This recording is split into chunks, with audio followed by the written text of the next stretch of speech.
విడు మొరటోడు అని వాళ్ళు వీళ్ళు ఎన్నెల్లి అన్న పసి పిల్లవాడు నవ్వాడు.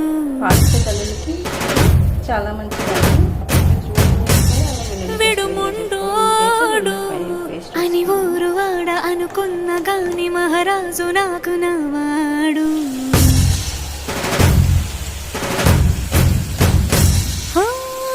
మాట పెడుసైనా మనసులో వెన్న రాయిలా ఉన్నవాడిలోన దేవుడెవరికి తెలుసును నాకన్నా. సూసేకి అగ్గిరవ్వ మాదిరే ఉంటా